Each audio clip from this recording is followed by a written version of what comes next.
গভীর রাত আমার নবী হিজরত করে মদিনার পথে রওয়ানা। এরে নবীর আশিক মদিনায় যাইয়াও নবীরে শান্তিতে থাকতে দেয় না। ওই আবু জাহিল্লা লোক পাঠায় মুহাম্মদের সাথে যুদ্ধ করার জন্য। এভাবে বহু যুদ্ধ, একটা যুদ্ধ হলো খন্দকের যুদ্ধ। মদিনার পার্শ্বে তিন দিক থেকে পাহাড়, দুশমন আসতে পারে না, একদিক থেকে গোলা।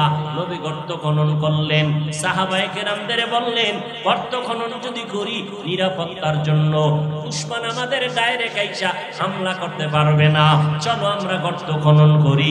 নবীও কাজে লেগে গেলেন। পাথরওয়ালা জমিন, পাথর উঠাইয়া গর্ত পরীক্ষা খনন করবেন। ওদিকে প্রচন্ড গরম, সহ্য করা যায় না। এমন এক হালাত, সাহাবায়ে কেরামদের ভেতর থেকে কেউ দাঁড়ায় বলে, ইয়া রাসূলুল্লাহ আমার বাড়িতে যাওয়া লাগবে, পাহারা দেওয়ার কেউ নাই, আসলে কাজে কষ্ট। এ কথা নবীকে বলতে পারে না। মিথ্যা অজুহাত দিয়া নবীর থেকে রুখসত চায়, ছুটি চায়। নবী দিবেন ভাব।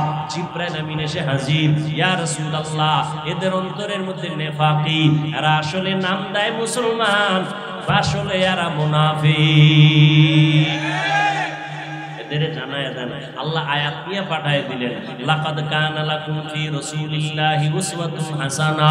আল্লাহ পাক বললেন, ও নবী জানায় দেন মুনাফিকদের জন্য আপনি রাসূলের মধ্যে আদর্শ ছিল, তারা গ্রহণ করে নাই।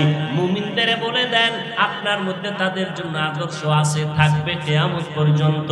যারা গ্রহণ করবে তারা কামিয়াব হয়ে যাবে। আমার নবী নিজে কাজ করতেছেন পরীক্ষা খননের, সাহাবায়ে কেরাম কাজ করতেছেন। এক পর্যায়ে ক্ষুধা, খানা নাই, কষ্ট, পাথরওয়ালা জমিন, আবার রোদের প্রচন্ড তাপ। সাহাবাদের মধ্যে কেউ ক্ষুধার তৃষ্ণায় সইতে না পাইরা নবীর সামনে দাঁড়াইয়া জামাটা উঠাইয়া কয়, নবী দেখেন ক্ষুধার যন্ত্রণা সহ্য করতে পারি না, একটা পাথর পেটের সাথে চাপা দিয়ে বেঁধে রাখছি, ইয়া রাসূলুল্লাহ ক্ষুধার যন্ত্রণা সইতে পারি না। নবী কয়, তোমরা হয়তো ভাবতেছো আমি মনে হয় আরামে খাইছি আর কাজ করতেছি। নবী কয়, তাকায়া দেখো সাহাবায়ে কেরাম তোমরা ক্ষুধার তৃষ্ণায় একটা পাথর বাঁধছো। নবী জামাটা উঠায় কয়, দেখ। সাহাবায়ে কেরাম তাকায়া দেখে আমরা পাথর বাঁধলাম একটা। রহমতের নবী ক্ষুধার যন্ত্রণায় দুইটা পাথর পেটের সাথে চাপা দিয়ে বাঁধছে। নবী দুইটা পাথর বেঁধে রাখছেন, ক্ষুধা সহ্য করা যায় না। সাহাবায়ে কেরাম দেখে চোখের পানি ছেড়ে কান্নার আওয়াজ। আমার নবী যার কোনো গুনাহ নাই, দুইটা পাথর পেটে বেঁধে নবী এত কষ্ট করতেছেন, আর আমরা একটা পাথর বেঁধে কষ্ট করতেছি। সাহাবাদের কান্না, নবীরও কান্না চলতেছে। এক করুণ দৃশ্য সেখানে বিদ্যমান। পাশে একজন সাহাবী জাবের রাদিয়াল্লাহু তাআলা আনহুর বাড়ি। জাবের এখানে দাঁড়ানো, নবীর কান্না দেইখা সহ্য করতে পারে না, একটা দৌড় মারছে। ঘরের মধ্যে গিয়া গোপনে কয়, বিবি রহমতের নবীর কান্না সহ্য করা যায় না, সাহাবাদের কান্না, ক্ষুধা, বলো ঘরের মধ্যে কি কোনো খাবার আসেনি? বিবি বলে, মাত্র 2-3 জনের খানার মতো একটু আটা আছে, আর একটা বকরির বাচ্চা আছে, 2-3 জন খেতে পারবে। একটা দৌড় মারছে, নবীর দরবারে এসে দাঁড়ায় গেল। ও পয়গম্বর, কানে মুখ লাগায় একা নবী আসতে বলতেছি, আমার ঘরে সামান্য আটা, একটা বকরির বাচ্চা, 2-3 জন খেতে পারবে। আপনি যদি গোপনে গোপনে আসেন 2-3 জন সাহাবীদের নিয়া আমার বাড়ি দাওয়াত। জাবের রাদিয়াল্লাহু তাআলা আনহু এই কথাটা বলা মাত্র মায়ার নবী আওয়াজকে বড় করে বলে, সাহাবায়ে কেরামরা চলো, আমরা জাবেরের বাড়ি যাব দাওয়াত। জাবের পেরেশান হয়ে গেলেন, মাত্র 2-3 জনের খানা আছে। নবী শত শত সাহাবাদেরকে অর্ডার করলেন দাওয়াতে। মাথা গরম হয়ে গেল, আবার দৌড়। ঘরের মধ্যে গিয়া কয়, বিবি সর্বনাশ। বলে, কেন? কয় 2-3 জনের খানা নবীকে গোপনে বললাম। আমার মায়ার নবী কথাটা গোপন রাখেন নাই, ওপেন করে দিলেন। সব সাহাবায়ে কেরামদের, হাজারো সাহাবা, এদের নিয়া মায়ার নবী রওনা হয়ে গেছে আমার ঘরে আসার জন্য। বিবি ডাক দিয়ে কয়, স্বামী পেরেশান হইও না। কথাটা কার জবানে বলেছে? বলে রহমতুল লিল আলামিন। বলে মায়ার নবী, রহমতের নবী যদি বলিয়া থাকেন কোনো টেনশন নাই, আল্লাহ ইজ্জত হেফাজত করবে। এমন একজন বিবি ঘরের মধ্যে পাওয়া কপালের ব্যাপার, যে স্বামীর পেরেশানিটা ভাগ কইরা স্ত্রী নিয়া স্বামীকে সান্ত্বনা দিবে। স্বামী কোনো পেরেশান হইও না, কোনো টেনশন করবা না। আজকে কামাই করতে পারো নাই, আজকে কোনো রকম মরিচ দিয়া খানা খাইয়া আমরা ঘুমাবো। বাজার করতে পারো না, টাকা নাই, আমরা কোনো রকম খাইয়া জীবন কাটাবো। এমন বিবি হাজারে ঘরে একজন পাওয়া বড় কঠিন। এরে আল্লাহর গোলাম, ঈদের বাজার কোন স্ত্রী যদি স্বামীকে বলে, স্বামী চা পারো নিয়ে আসো, কোনো ধার করবা না, ভোগ বিলাসের দরকার নাই, গরিবী হালাতে জীবন যাপন করব। আমার নবী বলেন, আমি গরিব হইয়া মরতে চাই, গরিবদের সাথে থাকতে চাই, কিয়ামতের দিন আমি গরিবদের নিয়ে জান্নাতে ঢুকতে চাই। রহমতের নবী এই কথা সাহাবী জাবের স্ত্রী সান্ত্বনা দিল। জাবের আবার নবীর কাছে দৌড়ে আসে। নবী দেখা, জাবের এত টেনশন কেন করো? বিবিরে গিয়া বল, রুটি বানাইয়া পাত্রের মধ্যে ঢেকে রাখতে বলবি, পাত্রের উপরের অংশটা যেন খোলে না। ওই বকরিটা জবাই করে গোশত পাক করিয়া ঢেকে রাখতে বলবা, ঢাকনা যেন উঠায় না। আমি নবী আইসা ঢাকনা উঠাইয়া তারপরে খানার আয়োজন করব। জাবের বাড়িতে গেল বিবি, নবী বলছেন রুটি বানাইয়া ঢেকে রাখো, গোশত পাকায় ঢেকে রাখো, পাত্র যেন খোলা না হয়। নবী হাজার সাহাবাদের নিয়ে ঢুকলেন জাবেরের ঘরে। খানার পেয়ালা, রুটির পেয়ালা নবীর সামনে দিল। মায়ার নবী ডান হাত দিয়া বিসমিল্লাহ বলে ঢাকনা উঠাইয়া রুটি হাতে নেয়, গোশত উঠাইয়া একজন একজন সাহাবাদেরকে দিতেছেন। সাহাবায়ে কেরামরা লাইনে দাঁড়ায় সবাই নিতেছেন। এবার বসে বসে সবাই রুটি আর গোশত রহমতের নবীর বরকতি হাতে আসছে, এমন ভাবে পেট ভরিয়া খাইছেন। সর্বশেষ আমার নবী কয়, জাবের এই পেয়ালার ভিতরে হালকা গোশত আর রুটি, তোমার ঘরে যাও, ঘরে যারা আছে বিবি বাচ্চা এদের নিয়ে খাওয়াও। জাবের বলে, আল্লাহর কসম, আমার মায়ার নবী আমার কাছে পেয়ালা যখন দিয়েছেন, আমি যখন ঘরের ভেতরে আসলাম, আমি দেখলাম আগে যেই পরিমাণ রুটি আর গোশত দিলাম, হাজারো সাহাবায়ে কেরাম খাওয়ার পর একটা রুটি আর গোশত মোটেও কমে না। রহমতের নবী আমার এমন এক জমিনের মধ্যে আগমন করেছেন, সেই জমিনের মানুষগুলো চরিত্রহীন, নাপাক, এতটাই চরিত্রহীন নাপাক, সারা দুনিয়াতে এর মতো চরিত্রহীন মানুষ আর কোথাও নাই। এই চরিত্রহীন নাপাক মানুষের মাঝে আল্লাহ তাআলা চাঁদের আলো পাঠায় দিলেন। ওমা আরসালনাকা ইল্লা রাহমাতাল লিল আলামিন।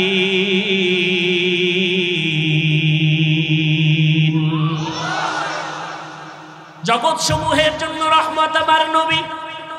মক্কা নগরীতে নবী আসছেন, এমন এক হালাত, মক্কার মানুষগুলো এত বড় নাপাক, আল্লাহর ঘর বাইতুল্লাহ এত দামি ঘর, সেই ঘরটার দিকে তাকাইলেই সওয়াব। আর আস্তে করে বাইতুল্লাহ গেছেন কি কেউ? জান নাই কেউ? কি ময়দানে কেউ নাই? যাওয়ার আশাও নাই? আল্লাহ কবুল করুন। বাইতুল্লাহ গিয়া প্রথম নজর দিবেন, প্রথম নজর দেওয়া মাত্র যে দোয়া করবেন সাথে সাথে কবুল, সাথে সাথে কি কবুল। বাইতুল্লাহর দিকে প্রথম নজর দিয়া যে দোয়া করবে সেই দোয়া কবুল। ভাইরা আমার, ভালো করে খেয়াল করেন, এমন বাইতুল্লাহ, সেই বাইতুল্লাহর দিকে প্রথম নজর করিয়া দোয়া করলে সাথে সাথে কবুল হয়ে যাবে, এমন আল্লাহর ঘর। সেই ঘরটা আল্লাহ দুনিয়ার হেদায়েতের জন্য পাঠাইলেন। ইন্না আউওয়ালা বাইতি উযিআ লিন-নাসি লাল্লাযী বিবাক্কাতা মুবারাকান ওয়া হুদাল লিল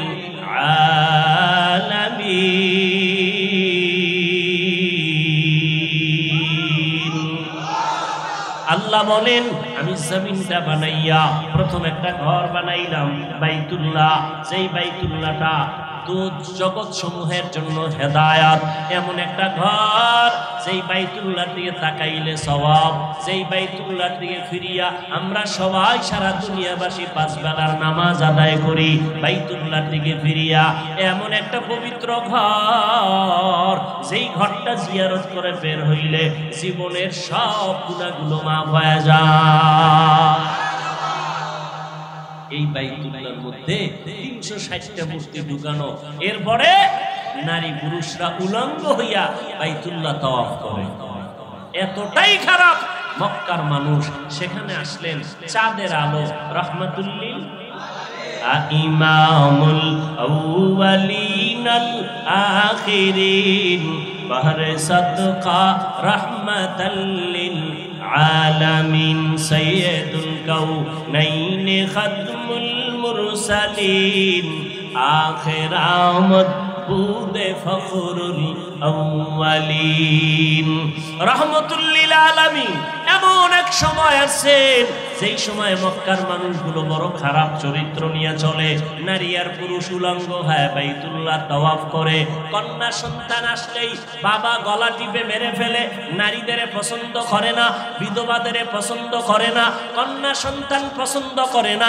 কন্যা হলে মা বাবা মনে করে অভিশাপ। এতটাই খারাপ তারা। বর্তমান দুনিয়াতে ওই জালেমদের মতো কিছু জালেম এখনো আছে, যারা ছেলে হলে খুশি হয়, মাইয়া হলে বউয়ের সাথে রাগ করে কথা বলে না। আছে না নাই? অথচ রহমতের নবী আমার, যে নবীর কোনো তুলনা নাই, যে নবীর কোনো গুনাহ নাই, ওই নবী বলেন ও দুনিয়ার মানুষ, আমি মুহাম্মদ আল্লাহর এত প্রিয় বন্ধু, আমার কোনো ছেলে নাই, আমিও 4 কন্যার বাবা। কয় কন্যার বাবা? 4 কন্যা, কোনো ছেলে নাই। ও কন্যার বাবারা, একটা মাইয়া যদি পাও শুকর আদায় করিও, তুমি একটা জান্নাতের মালিক। 2টা কন্যা যদি পাও শুকর আদায় করিও, তুমি 2টা জান্নাতের মালিক। 3টা কন্যা যদি পাও শুকর আদায় করিও, তুমি 3টা জান্নাতের মালিক। 4টা কন্যা যদি পাও শুকর আদায় করিও, তুমি 4 জান্নাতের মালিক। আল্লাহ মেয়ে দেয়, বউর দোষ আছে এখানে? লিল্লাহি মুলকুস সামাওয়াতি ওয়াল আরদ ইয়াহাবু লিমান ইয়াশাউ ইনাসান ওয়া ইয়াহাবু লিমান ইয়াশাউ যুকুর আও ইউযাওবিজুহুম যুকরানা ওয়া ইনাসা ওয়া ইয়াজআলু মান ইয়াশাউ আকিমা ইন্নাহু আলিমুন কাদির। কাদের কুদরত দারি বার কামাল আন্তা রব্বি আন্তা হাসবি দুল জালাল। তুহি কাদের জলিলুল্লাহ জাহাদার বাহর হালে তুহি মেরা নেগাহাদার। নবী আসছেন এমন একটা নাপাক জায়গা, এমন একটা নাপাক পরিবেশ, মানুষগুলো নবী মানবে দূরের কথা, এরা কন্যা সন্তান পছন্দ করে না। রহমতের নবী আসলেন, যুদ্ধ শুরু হয়ে গেল। একের পর এক নবীর রাস্তায় বাধা, চলতে বাধা, খাইতে বাধা। আমার নবী যদি দোয়া করে উহুদের পাহাড় স্বর্ণ হয়ে যায়, খানা সামনে এসে হাজির হয়। কিন্তু কেমন আল্লাহর কুদরত! আমার নবী রহমাতুল লিল আলামিন এমন ভাবে তবে আমার আল্লাহ পাঠাইছেন দুনিয়ার জমিনে ঈসা নবী আব্বা বলে ডাক দিতে পারেন নাই। 6 বছরে মাও হারায় ফেললেন। অসহায় এতিম নবী আমার, এত কষ্টের জীবন। শিয়াবে আবু তালিবের মধ্যে বংশের দুশ্মনেরা আমার নবীকে 3 বছর পর্যন্ত গৃহবন্দী করে রাখলো। খানা দেয় না, পানি দেয় না। আমার নবী গাছের পাতা ছিঁড়ে ছিঁড়ে চাবাইয়া চাবাইয়া খায় আর পেটের ক্ষুধা নিবারণ করে। এমনিতেই নবী আমার দিন দুনিয়া এই পর্যন্ত পৌঁছে না। সারা দুনিয়ার আম্বিয়ায়ে কেরাম নবী রাসূল যে কষ্ট করেছেন, সমস্ত সাহাবায়ে কেরাম যে কষ্ট করেছেন, আমার রাসূলের 1000 কোটি ভাগের 1 ভাগও হবে না। নবী আসিয়া বাবা পাইলেন না, 6 বছরে মা হারাইলেন। এরপরে 3 বছর নবীকে গৃহবন্দী করে রাখছে, পানি দেয় না, খানা দেয় না। নবী গাছের পাতা ছিঁড়ে ছিঁড়ে চাবায় পেটের ক্ষুধা নিবারণ করে। আর আপনি আরামে ইসলাম পালন করবেন কষ্ট ছাড়া? এটা হতেই পারে। দুনিয়াটা মুমিনের জন্য পরীক্ষার হল। রহমতের নবী আদর্শ নিয়ে আসলেন, উত্তম আদর্শ। রহমতের নবীর আদর্শ আস্তে আস্তে মানুষ যখন ফলো করা শুরু করলো, দিলের মধ্যে মোহাব্বত বেড়ে গেল। নবী একটা মিথ্যা কথা বলেন না, নবী কাউকে একটা গালি দেন না। অনেক মানুষ নবীরে গালি দেয়, আমার নবী একটা গালির জবাবও দেন না। নবী আমার এমন আদর্শের নবী, দুইটা চোখ গরম করে নবী কারো দিকে তাকান না। নবীর ব্যবহার এত সুন্দর, নবী সবার সাথে সুন্দর নরম ব্যবহার করেন। আর এই নরম ব্যবহারে মক্কার কাফের বেঈমান খারাপ মানুষগুলো পাগল হইয়া 7 বছর বয়স রাসূলের চাচাতো ভাই হযরত আলী আমার নবীর হাতে হাত লাগাইলেন কালেমা পড়ার জন্য। আমার নবী দুনিয়াতে আসেন, মক্কার জমিনে বরকত শুরু হয়ে গেল। জমিনের মধ্যে 1000 বছর অগ্নি জ্বলতো, আগুন জ্বলতো। নবীর আগমনে ওই 1000 বছরের আগুন নিভিয়া গেল। আম্মা জান আমেনা বলেন, মুহাম্মদ আসার পরে আমি একটা নূরের আলো দেখতে পাইলাম। এমন আলো ওই সিরিয়ার রাজপ্রাসাদ পর্যন্ত বহু দূর আমি চোখের সামনে দেখতে পাইলাম। নবীর আদর্শ দিয়া মক্কা নগরীর মানুষগুলোকে, চরিত্রহীন মানুষকে এতটা দামি বানায় দিলেন। আল্লাহ জিব্রাইলকে পাঠায় বলে, লিস্টি দিয়া দিলাম, নবীকে দেখাও। এই লিস্টিতে যাদের নাম আছে এরা সবাই বিনা হিসাবে জান্নাতি। ওই নবীর ওয়াদা, 2 জিনিস ধরে রাখ, ঈমানও যাবে না, সম্মানও যাবে না। 1500 বছর পরে আজকে এই মাঠের ভিতরে আল্লাহর কোরআনের সম্মান আছে না নাই? কোন এমপি মন্ত্রী টাকাওয়ালারা এত মানুষগুলো বসায় রাখতে চাইলে মাথা গরম হয়ে যাইত, নিয়ন্ত্রণ হারা হয়ে যাইত। বসার জন্য ভিআইপি ব্যবস্থা, নাস্তা নাইলে কত ভিডিও হইতো। কিন্তু রসুলের আদর্শ মানার কারণে এতগুলো মানুষ, সব ঘরানার মানুষ এখানে ঠান্ডাভাবে বসে আছে। রসুলের আদর্শ সত্য, সম্মান আছে, এটাও সত্যতার প্রমাণ।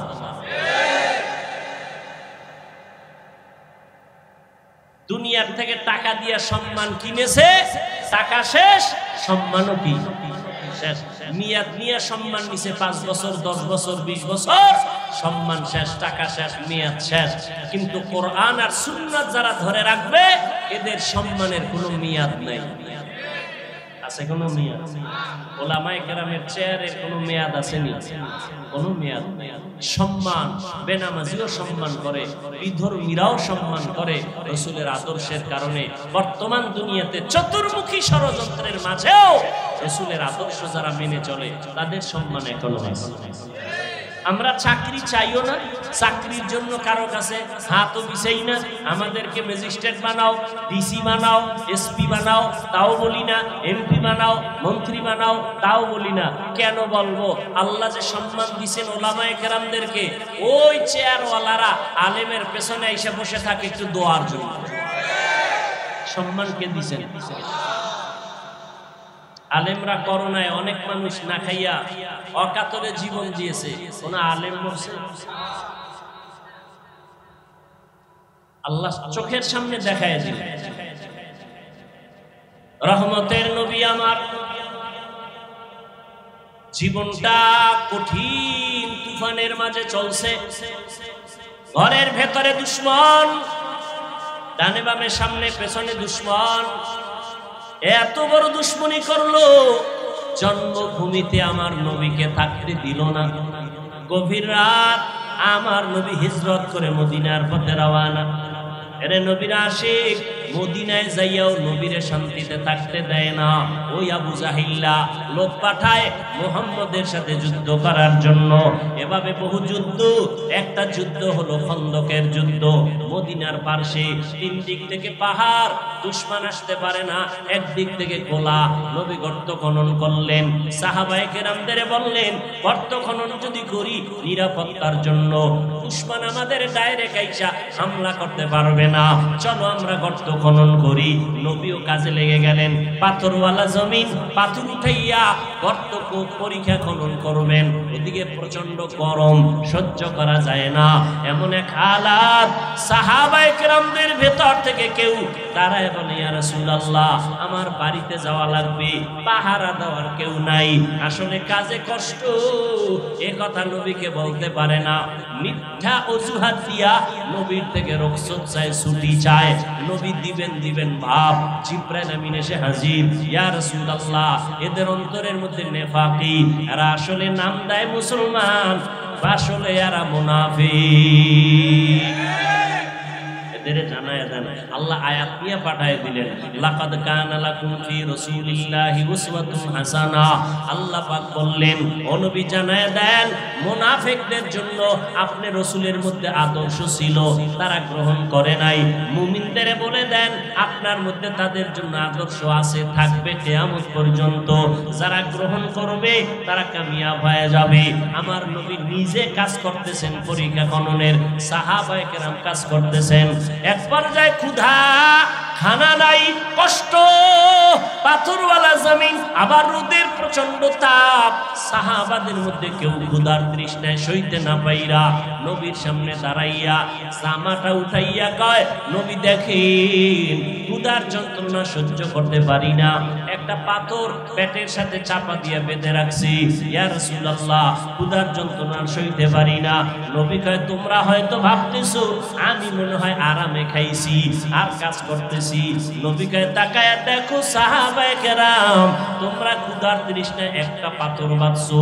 নবী জামাটা উঠায় কয়, দেখ। সাহাবায়ে কেরাম তাকায়া দেখে আমরা পাথর বাঁধলাম একটা। রহমতের নবী ক্ষুধার যন্ত্রণায় দুইটা পাথর পেটের সাথে চাপা দিয়ে বাঁধছে। নবী দুইটা পাথর বেঁধে রাখছেন, ক্ষুধা সহ্য করা যায় না। সাহাবায়ে কেরাম দেখে চোখের পানি ছেড়ে কান্নার আওয়াজ। আমার নবী যার কোনো গুনাহ নাই, দুইটা পাথর পেটে বেঁধে নবী এত কষ্ট করতেছেন, আর আমরা একটা পাথর বেঁধে কষ্ট করতেছি। সাহাবাদের কান্না, নবীরও কান্না চলতেছে। এক করুণ দৃশ্য সেখানে বিদ্যমান। পাশে একজন সাহাবী জাবের রাদিয়াল্লাহু তাআলা আনহুর বাড়ি। জাবের এখানে দাঁড়ানো, নবীর কান্না দেখা সহ্য করতে পারে না, একটা দৌড় মারছে। ঘরের মধ্যে গিয়া গোপনে কয়, বিবি রহমতের নবীর কান্না সহ্য করা যায় না, সাহাবাদের কান্না, ক্ষুধা, বলো ঘরের মধ্যে কি কোনো খাবার আসেনি? বিবি বলে, মাত্র 2-3 জনের খানার মতো একটু আটা আছে, আর একটা বকরির বাচ্চা আছে, 2-3 জন খেতে পারবে। একটা দৌড় মারছে, নবীর দরবারে এসে দাঁড়ায় গেল। ও পয়গম্বর, কানে মুখ লাগায় নবী আসতে বলতেছি, আমার ঘরে সামান্য আটা, একটা বকরির বাচ্চা, 2-3 জন খেতে পারবে। আপনি যদি গোপনে গোপনে আসেন 2-3 জন সাহাবীদের নিয়া আমার বাড়ি দাওয়াত। জাবের রাদিয়াল্লাহু তাআলা আনহু এই কথাটা বলা মাত্র মায়ার নবী আওয়াজকে বড় করে বলে, সাহাবায়ে কেরামরা চলো, আমরা জাবেরের বাড়ি যাব দাওয়াত। জাবের পেরেশান হয়ে গেলেন। মাত্র 2-3 জনের খানা আছে। নবী শত শত সাহাবাদেরকে অর্ডার করলেন দাওয়াতে, মাথা গরম হয়ে গেল। আবার দৌড় ঘরের মধ্যে গিয়া কয় বিবি সর্বনাশ। বলে কেন? কয় 2-3 জনের খানা নবীকে গোপনে বললাম। আমার মায়ার নবী কথাটা গোপন রাখেন নাই, ওপেন করে দিলেন। সব সাহাবায়ে কেরামদের, হাজারো সাহাবা, এদের নিয়া মায়ার নবী রওনা হয়ে গেছে আমার ঘরে আসার জন্য। বিবি ডাক দিয়ে কে স্বামী পেরেশান হইও না। কথাটা কার জবানে বলেছে? বলে রহমতুল লিল আলামিন। বলে মায়ার নবী রহমতের নবী যদি বলিয়া থাকেন কোনো টেনশন নাই, আল্লাহ ইজ্জত হেফাজত করবে। এমন একজন বিবি ঘরের মধ্যে পাওয়া কপালের ব্যাপার যে স্বামীর পেরেশানিটা ভাগ কইরা স্ত্রী নিয়া স্বামীকে সান্ত্বনা দিবে। স্বামী কোনো পেরেশান হইও না, কোনো টেনশন করবা না। আজকে কামাই করতে পারো নাই, আজকে কোনো রকম মরিচ দিয়া খানা খাইয়া আমরা ঘুমাবো। বাজার করতে পারো না, টাকা নাই, আমরা কোনো রকম খাইয়া জীবন কাটাবো। এমন বিবি হাজারে ঘরে একজন পাওয়া বড় কঠিন। এরে আল্লাহর গোলাম, ঈদের বাজার কোন স্ত্রী যদি স্বামীকে বলে স্বামী চা পারো নিয়ে আসো, কোনো ধার করবা না, ভোগ বিলাসের দরকার নাই, গরিবী হালাতে জীবন যাপন করব। আমার নবী বলেন আমি গরিব হইয়া মরতে চাই, গরিবদের সাথে থাকতে চাই, কিয়ামতের দিন আমি গরিবদের নিয়ে জান্নাতে ঢুকতে চাই। রহমতের নবী এই কথা সাহাবী জাবের স্ত্রী সান্ত্বনা দিল। জাবের আবার নবীর কাছে দৌড়ে আসছে। নবী দেখা জাবের এত টেনশন কেন করো? বিবিরে গিয়া বল রুটি বানাইয়া পাত্রের মধ্যে ঢেকে রাখতে বলবি, পাত্রের উপরের অংশটা যেন খোলে না। ওই বকরিটা জবাই করে গোশত পাক করিয়া ঢেকে রাখতে বলবা, ঢাকনা যেন উঠায় না। আমি নবী আইসা ঢাকনা উঠাইয়া তারপরে খানার আয়োজন করব। জাবের বাড়িতে গেল বিবি, নবী বলছেন রুটি বানাইয়া ঢেকে রাখো, গোশত পাকায় ঢেকে রাখো, পাত্র যেন খোলা না হয়। নবী হাজার সাহাবাদের নিয়ে ঢুকলেন জাবেরের ঘরে। খানার পেয়ালা, রুটির পেয়ালা নবীর সামনে দিল। মায়ার নবী ডান হাত দিয়া বিসমিল্লাহ বলে ঢাকনা উঠাইয়া রুটি হাতে নেয়, গোশত উঠাইয়া একজন একজন সাহাবাদেরকে দিতেছেন। সাহাবায়ে কেরামরা লাইনে দাঁড়ায় সবাই নিতেছেন। এবার বসে বসে সবাই রুটি আর গোশত রহমতের নবীর বরকতি হাতে আসছে, এমন ভাবে পেট ভরিয়া খাইছেন। সর্বশেষ আমার নবী কয় জাবের এই পেয়ালার ভিতরে হালকা গোশত আর রুটি তোমার ঘরে যাও, ঘরে যারা আছে বিবি বাচ্চা এদের নিয়ে খাওয়াও। জাবের বলে আল্লাহর কসম, আমার মায়ার নবী আমার কাছে পেয়ালা যখন দিয়েছেন, আমি যখন ঘরের ভেতরে আসলাম, আমি দেখলাম আগে যেই পরিমাণ রুটি আর গোশত দিলাম, হাজারো সাহাবায়ে কেরাম খাওয়ার পর একটা রুটি আর গোশত মোটেও কমে না। সেই গোশত পরিপূর্ণ আছে, বরকত কার? এরে নবীর উম্মতের দল। আল্লাহ পাক রব্বুল আলামিন বলেন ও বান্দা, এমন এক বরকতের নবীরে তোমাদের কাছে পাঠাইলাম, যেই নবীর আদর্শ যদি ধরিয়া রাখো কিয়ামত পর্যন্ত তোমাদের ইজ্জত নষ্ট হবে না। আজকে এত সম্মান আল্লাহ দান করেছেন, কোটি টাকার মালিক হইলে সম্মান পাওয়া, টাকাওয়ালারা পলায় গেছে, খবর নাই, পাটি চালান দিয়েও পাওয়া যায় না, ঠিক নেই? তো ওই টাকা দিয়ে লাভ কি, ওই বাড়ি দিয়ে লাভ কি? এর সে টিনের ঘরওয়ালা, কথা ঠিক নেই? একদল খুশি আর একদল কি বেজার। আবার এরা যদি জুলুম করে, আবার এদের উপরে আর একদল জালেমে বইবে যে এবার তোরা বাঘ আমরা কামড়া, কথা ঠিক নেই? শান্তি নাই, মুহাম্মদের আদর্শ ছাড়া শান্তি হবে না। কোন আদর্শে শান্তি হবে না, আল্লাহর কসম। দুনিয়া আদর্শ নাপাক, একমাত্র মদিনার আদর্শই হলো পাক। নবীজির আদর্শে শান্তি আর শান্তি, ওলামায়ে কেরাম শান্তি, স্কুলে পড়ে, কলেজে পড়ে, চাকরি করে, ব্যবসা করে, ডাক্তার, প্রফেসর, ইঞ্জিনিয়ার, নবীর আদর্শ মেনে চলে, সম্মান, শান্তি, কোনো টেনশন নেই। আছে কোনো টেনশন নেই। ও যুবক, ও বৃদ্ধ বাবাজি, পর্দার আড়ালের মা বোনেরা, ওই নবীর আদর্শের মালা গলায় লাগাইও। টাকার মধ্যে শান্তি না, খানার মধ্যে শান্তি না, শান্তি দেওয়ার মালিক আমার আল্লাহ। না খাওয়ার মধ্যেও একটা শান্তি আছে, ঘুমানোর মধ্যে শান্তি, টিনের ঘর, খেরের ঘরের মধ্যেও শান্তি, বিল্ডিং এ শান্তি নাই।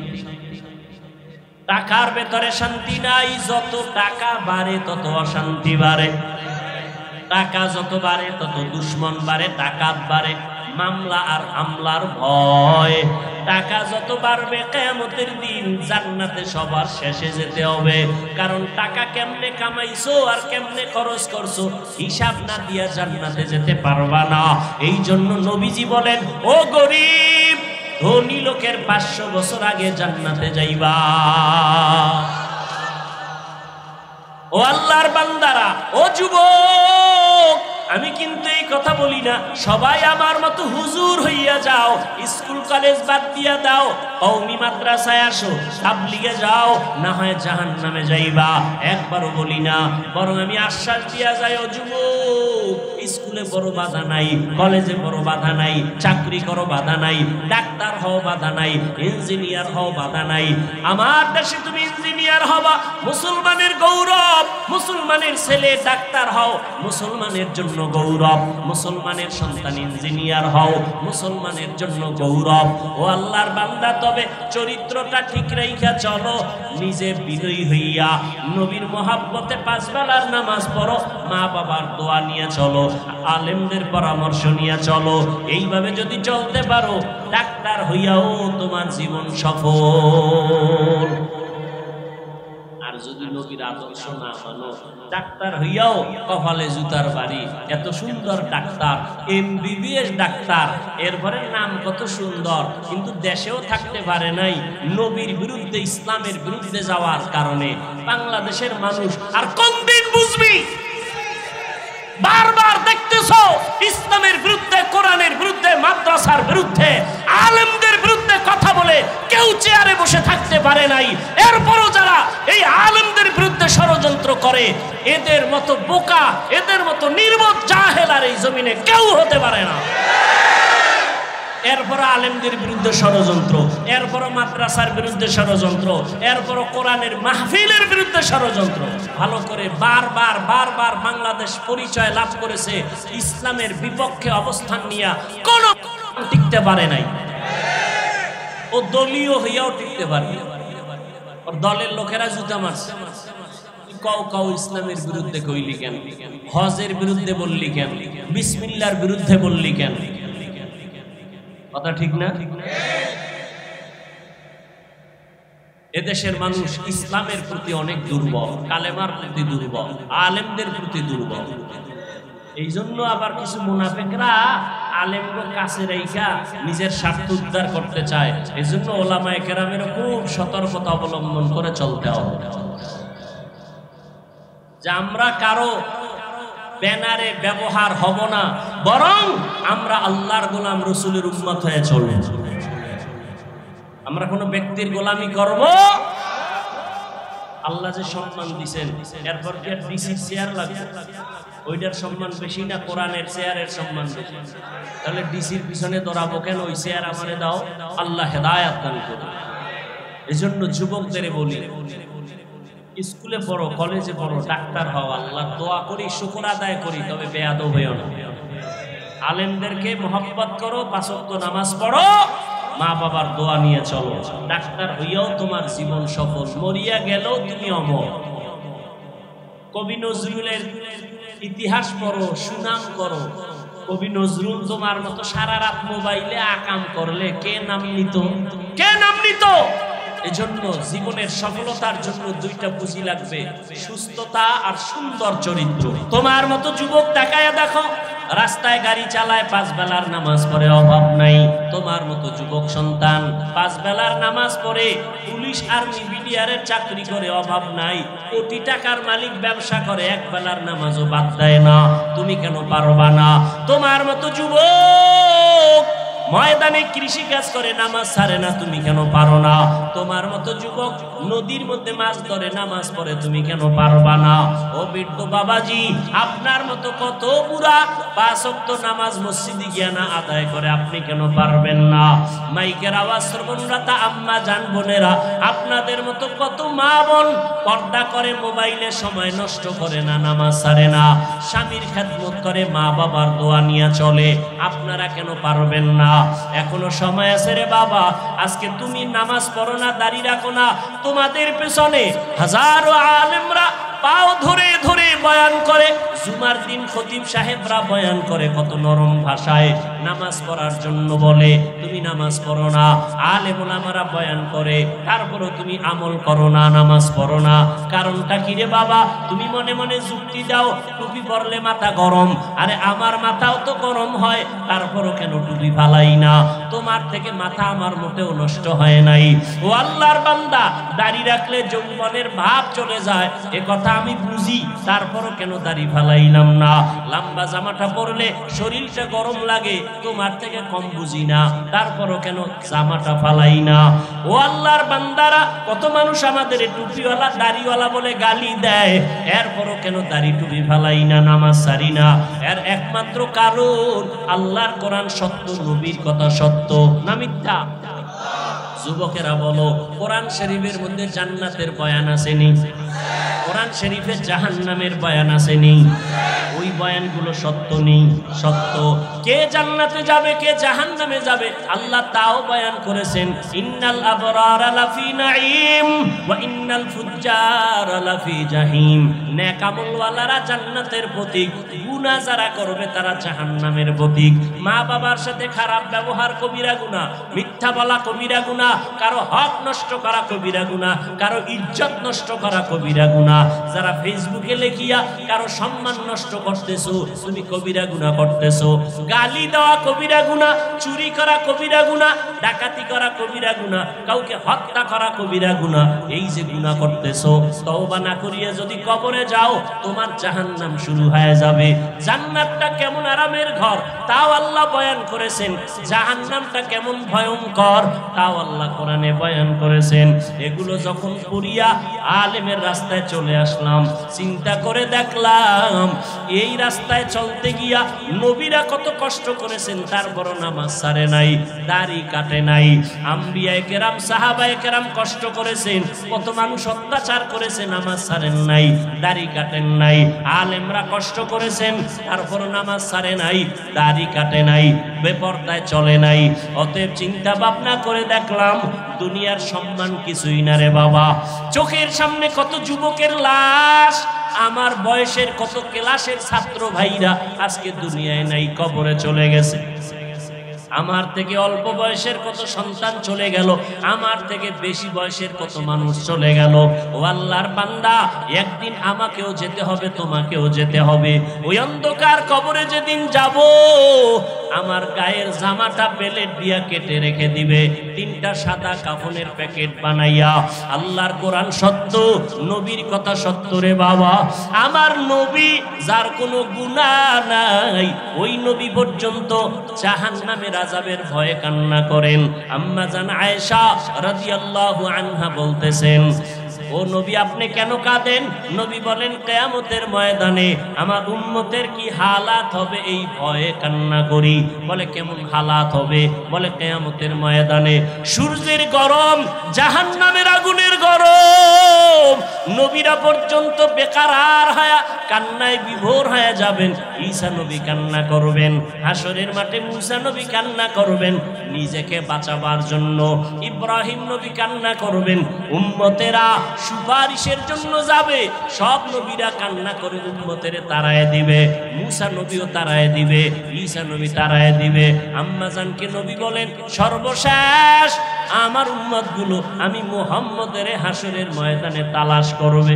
আম্মা জান বলেন, ইয়া রাসূলুল্লাহ, আপনাকে উম্মতেরা কোথায় পাবে? রহমতের নবী বলেন, আয়েশা, তখন আমি আল্লাহর কুদরতের সামনে মাকামে মাহমুদে সিজদায় পড়ে কান্না করব। সমস্ত নবীরা নিজেদের জন্য কান্না করবেন, আমি নিজের জন্য কাঁদবো না। আমি কান্না করে বারবার আল্লাহকে বলবো, হে আল্লাহ, আমার উম্মতেরে বাঁচাও, আমার উম্মতেরে বাঁচাও, আমার উম্মত যেন জাহান্নামে না যায়, আমার উম্মতেরে বাঁচাও। আল্লাহ পাক অর্ডার করবে, নবী আপনি কাঁদবেন না, উম্মতেরে দরিয়া দরিয়া জান্নাতের পথে নিয়ে যান। আম্মা জান আয়েশা বলেন, তখন কি করবেন? নবী বলেন, আমি আল্লাহর অর্ডার পাইয়া উম্মতগুলো ধরে ধরে জান্নাতের দিকে নিয়ে যাব। আম্মা জান বলেন, ইয়া রাসূলুল্লাহ, কোটি কোটি মানুষের মধ্যে আপনি চিনবেন কি করে? নবী বলেন, ও আয়েশা, আমার যারা মুহাব্বতের উম্মত দুনিয়াতে ওযু বানাইয়া 5 বেলার নামাজ পড়ছে, তাদের ওযুর জায়গাগুলো কিয়ামতের ময়দানে নূরের আলোতে ঝলমল করতে থাকবে। আমি নবী দেখিয়া জান্নাতের ময়দানে নিয়ে যাব।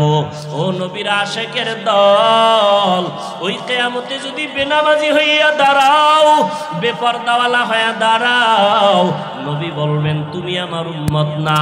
আল্লাহ গায়বী আওয়াজ দিয়া বলবেন, গুনাহগার বেনামাজিওয়ালাদের জাহান্নামের শিকল লাগাইয়া বাঁধো, জাহান্নামের আগুনের মধ্যে নিক্ষেপ করে দাও। ও আল্লাহর বান্দারা, হেদায়েতের মালিক আমার আল্লাহ, আমার নবীজির বয়ানে আবু জাহাল কালেমা পড়ে নাই, কপাল বড় খারাপ। আর ওমরের মতো বান্দা তরবারি নিয়ে নবীকে গলা কাটতে আসিয়া কালেমা পড়ে ফেললো।